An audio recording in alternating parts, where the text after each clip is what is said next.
Hi guys, Mons here. So, what I'm going to do in this part two of episode two, what I'm going to do here is I'm going to go through some talking points, especially late on in the Clippers and Denver game, which was my favorite game of the round. Has been my favorite game of round one so far. It was a very good game. I thoroughly enjoyed it. Thoroughly enjoyed the Clippers and Denver game. Like I said in my analysis and prediction, I think this is going to be the best game of this round. It's going to be the best series of this round. Apologies. So when the game started, what I noticed was I felt Clippers were a lot more confident in what they were doing. They were trusting James Harden. They were trusting Zubac. They were trusting Kawhi Leonard. James Harden was phenomenal on the night again. He's been playing absolutely out of his mind the last couple of months, and I believe he's a leader for this team, not Kawhi. I think James Harden's a leader. He hit a big three there towards the end of the first quarter, and there was about 3 or 4 seconds left on the clock. The ball just came to him from his side out, and he hit a big three. It was just fantastic. It was literally poetry if you're watching it if you're watching it live. I'm a big fan of James Harden, really big fan of James Harden, and also Kawhi Leonard looked fantastic on both ends of the floor. Especially in the first 3 quarters, Kawhi Leonard looked fantastic both ends of the floor. It was actually getting to the rim a lot. He did a dunk, I think, in the second or third quarter. I haven't seen him dunk that hard since maybe 2019, before the knee injury started happening to him consecutively. I thought Kawhi was brilliant as well. And then what I would also say about Denver Nuggets is Denver Nuggets they have championship DNA.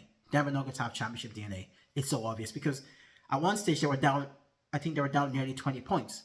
And most other team would have thrown a towel in, like the Lakers did the other night. They would have thrown a towel in. But Jokic, Jamal Murray, Aaron Gordon, they literally galvanized the team, and they went on a run. And I couldn't believe they pulled it out of the bag. Could not believe they pulled it out of the bag. And what I would also say in this is special mention to Westbrook. I haven't been his biggest fan. I've been very critical of Westbrook less in the last 2 to 3 years of his in-game late game decision. I've always been critical of Westbrook. However, in this game, he was absolutely fantastic late on. He basically won the game late on for Denver.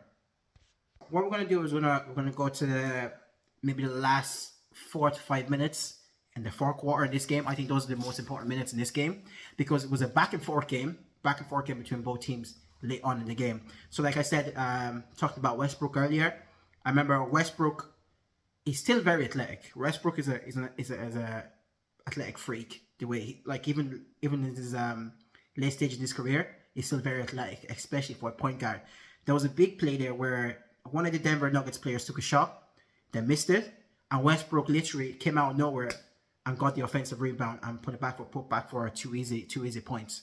And then what I also found very strange with Jokic is that he missed 2 late free throws in the game, which I thought that's basically game over for them when I was watching it live, because I just think when your leader like that missed 2 free throws in a close game like that, and the Clippers went to the other floor and scored. I think the lead was like 4 or 5 points at that stage to the Clippers.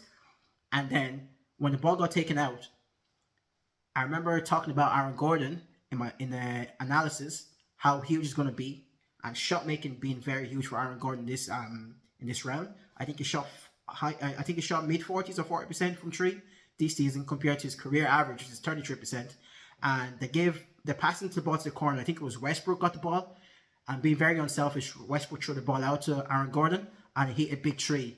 And once that three went in, the crowd went absolutely bonkers, and there was only 1 point in it. That's when I knew the Denver Nuggets would probably end up winning this game, because once you have momentum, once a big three goes in like that especially in basketball late on, that gives you momentum. That gives you huge momentum going forward.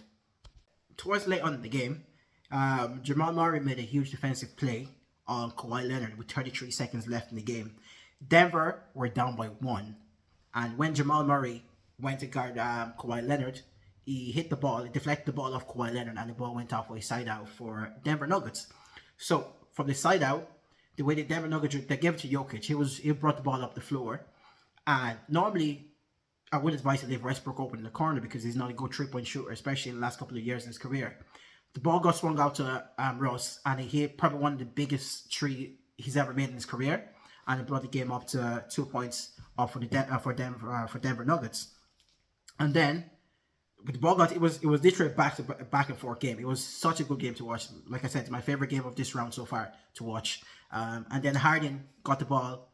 You know, Harden ISO dribble penetration. Instead of passing the ball out, what Harden did was he threw a little floater up in the air. He banked it in basically, and the game was tied again.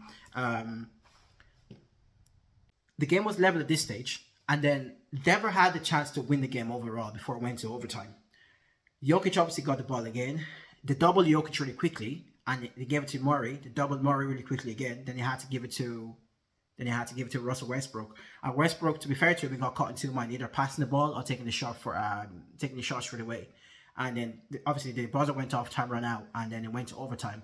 In overtime, Russell Westbrook again was absolutely fantastic with offensive rebounds, defensively, and making huge basket as well down the stretch in overtime. Jamal Murray, Jokic, Westbrook, all fantastic on the night. Honestly, that's just championship DNA from Denver. That's what you come to expect from Denver. They were down as early. They were down as much as 15 points at one stage, and this is eerily similar to what happened to the Lakers last year with Denver, because I remember last year Lakers were ahead of most of the time during the game. Come late fourth quarter and clutch time, they could be down by 10 or 15 points. Denver just end up winning every single game. And I think they're doing the exact same thing to the Clippers so far. Like, my prediction is still Clippers in 7. Because I believe the Clippers, I believe Kawhi Leonard and James Harden are going to outplay Jamal Murray and Jokic. I could be wrong, but I hope I'm not, because I want to see Kawhi Leonard and James Harden have a good playoff run.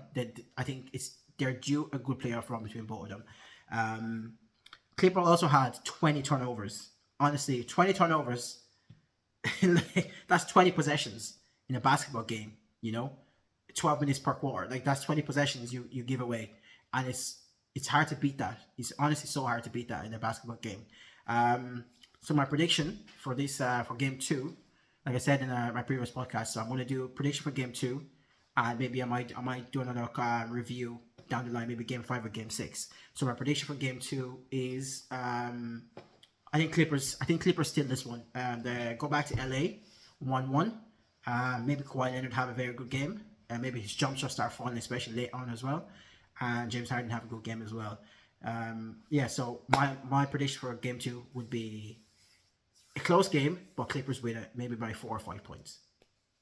Don't forget to like, subscribe, share, comment below as well if you don't agree with me. If you agree with me, I'm always open to an open discussion. Thank you.